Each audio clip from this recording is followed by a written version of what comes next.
রাজধানীতে নতুন সংসদ ভবনের ভূমিপুজো শিলান্যাস করলেন প্রধানমন্ত্রী নরেন্দ্র মোদী। নয়া ভবনকে আত্মনির্ভর ভারতের প্রতীক বলে ব্যাখ্যা করলেন, বার্তা দিলেন নীতির পার্থক্য থাকলেও রাষ্ট্রসেবাই দেশবাসীর লক্ষ্য। শীতের রাজধানী ঘিরে এখনো জ্বলছে কৃষক আন্দোলনের আগুন। রাষ্ট্রযন্ত্রের হাতে গণতান্ত্রিক আন্দোলনকে ধামাচাপা দেওয়ার অভিযোগ করছেন বিরোধীরা। এরই মধ্যে রাজধানীর বুকে গণতন্ত্রের নতুন প্রতীক গাঁথার কাজ শুরু করে দিল শাসক শিবির।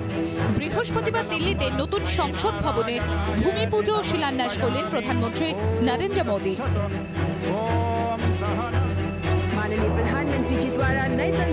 রতন টাটা তার সংস্থাই তৈরি করছে নতুন সংসদ ভবনটি।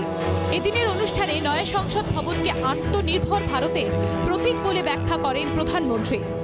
साथियों, पुराने संसद भवन ने स्वतंत्रता के बाद के भारत को दिशा दी, तो नया भवन आत्मनिर्भर भारत के निर्माण का गवाह बनेगा।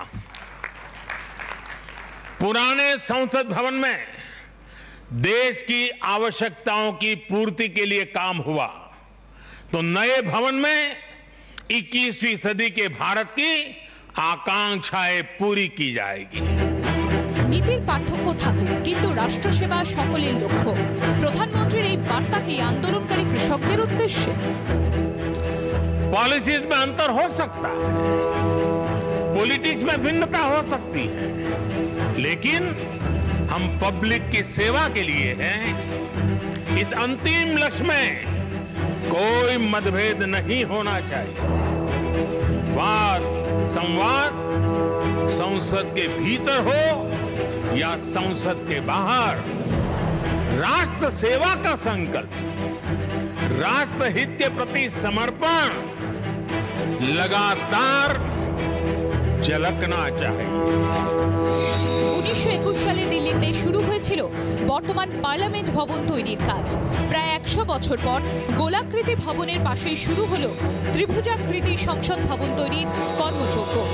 ব্যুরো রিপোর্ট, জি24 ঘন্টা। দিলীপ ঘোষ আসার আগে উত্তপ্ত বেলদা তৃণমূলের দলীয় কার্যালয় ভাঙচুর। পশ্চিম মেদিনীপুরের বেলদা থানার হরিপুর 7 নম্বর অঞ্চলে তৃণমূল কংগ্রেসের দলীয় কার্যালয় বোমা মারার অভিযোগ উঠল বিজেপির বিরুদ্ধে। আর সে কারণেই তৃণমূল কংগ্রেসের সকাল থেকে বিক্ষোভ কর্মসূচি দলীয় কার্যালয়ের সামনে। কার্যালয়ের পাশের মাঠেই আজ বিজেপি রাজ্য সভাপতি দিলীপ ঘোষের সভা। গোপী রয়েছেন টেলিফোন। এই মুহূর্তের কি পরিস্থিতি জানবো গোপী। দেখো সব্যসাচী, আজকে দিলীপ ঘোষের এই তৃণমূলের কার্যালয়ের সামনে একটা সভা রয়েছে, তারই প্রস্তুতি কাজ গতকাল রাত ধরে চলছিল। সেখানে বেশ কয়েকজন বিজেপি কর্মী সমর্থকরা ছিল, তারাই গতকাল রাতে বোমা মেরে দলীয় কার্যালয় ভাঙচুর করেছে বলে অভিযোগ তৃণমূলের পক্ষ থেকে করা হচ্ছে। অন্যদিকে বিজেপি অভিযোগ সম্পূর্ণভাবে মিথ্যে করা হচ্ছে বলে ওরা জানাচ্ছে, ওরা এড়িয়ে যাচ্ছে। কিন্তু এই ঘটনার বিরুদ্ধে দলীয় কার্যালয়ের সামনে বিক্ষোভ কর্মসূচি নিয়ে এখনো বসে আছে তৃণমূল দলীয় কর্মীরা। এলাকা উত্তপ্ত রয়েছে, ঘটনাস্থলে পুলিশ রয়েছে। অনেক ধন্যবাদ গোপী।